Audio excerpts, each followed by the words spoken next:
remercions de suivre Debout Congolais News et de rester informés en temps réel sur les événements marquants de notre pays. Aujourd'hui, nous abordons un sujet brûlant. L'échange de tirs qui a éclaté autour de Sake ce mercredi 2 octobre 2024 entre le groupe rebelle M23 RDF et les forces loyalistes congolaises.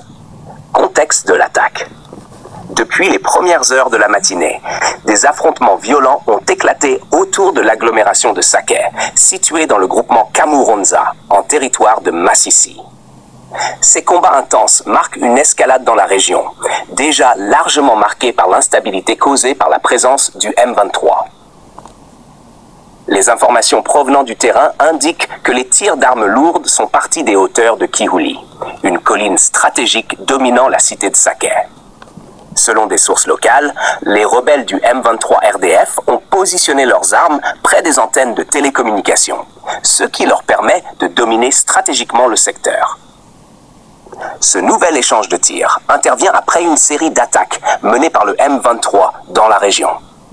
Le 1er octobre 2024, les rebelles ont mené une attaque éclair sur le village de Rutobogo, situé à seulement 3 km de Sake, perturbant encore plus la sécurité de cette zone fragile. Lors de cette incursion, les forces loyalistes congolaises ont réussi un coup de force en capturant un combattant du M23 RDF à proximité de l'ancienne école officielle de Sake.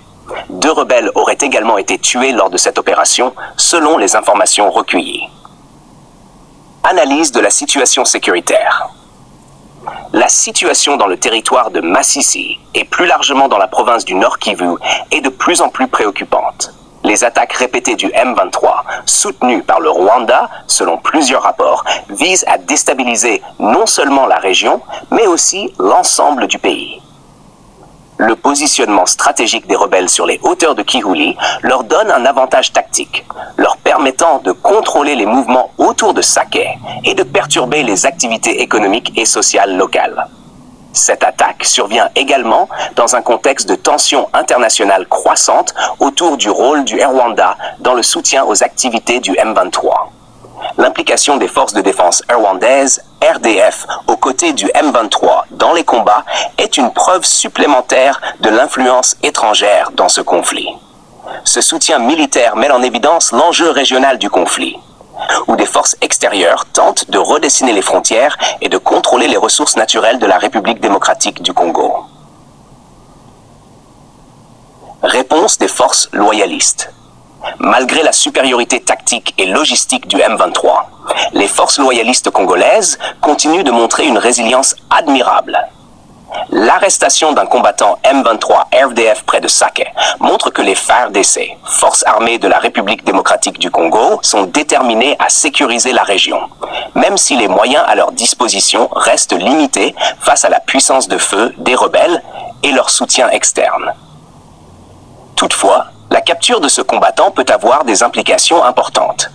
Elle pourrait fournir des informations cruciales sur les tactiques du M23, leurs points d'approvisionnement et leur soutien extérieur. Une interrogation approfondie pourrait également permettre de mieux comprendre la structure interne du groupe et d'exposer le rôle du Rwanda dans ce conflit, renforçant ainsi la pression diplomatique internationale. Impact sur la population civile. Le territoire de Masisi, et en particulier la région de Sake, est une zone densément peuplée.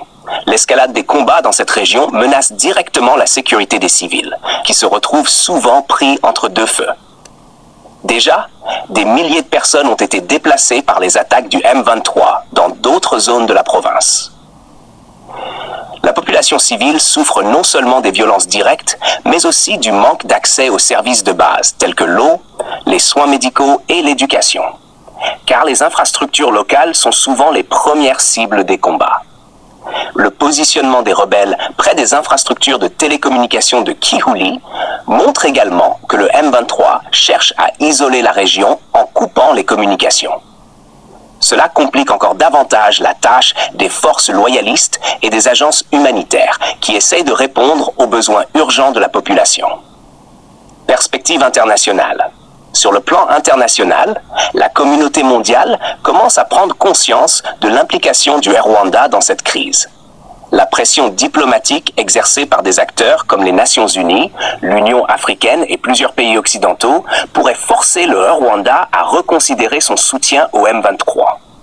Toutefois, les actions concrètes restent limitées et l'absence d'une intervention internationale directe pour stabiliser la région rend la situation encore plus complexe. Le Conseil de sécurité de l'ONU, dans ses récentes résolutions, a appelé au retrait des troupes rwandaises du territoire congolais et au démantèlement du M23. Mais ces appels doivent être accompagnés de sanctions concrètes contre ceux qui continuent à alimenter la guerre. Une véritable solution à long terme devra inclure non seulement des efforts militaires, mais aussi un dialogue régional, des réformes institutionnelles au sein de la RDC et une implication plus forte des acteurs internationaux. En conclusion, la situation autour de Sake, avec l'échange de tirs entre le M23 RDF et les forces loyalistes, témoigne de l'urgence d'une solution durable à la crise qui secoue l'Est de la RDC. La bravoure des FARDC mérite d'être saluée, mais il est essentiel que des mesures plus concrètes soient prises pour garantir la sécurité de la population civile et la souveraineté territoriale de la RDC. Chers téléspectateurs, nous vous remercions de suivre cette analyse sur Debout Congolais News. Nous vous invitons à aimer cette vidéo, à partager les informations et à vous abonner à notre chaîne pour continuer à recevoir des informations en temps réel. Ensemble, restons informés et mobilisés pour la paix en RDC.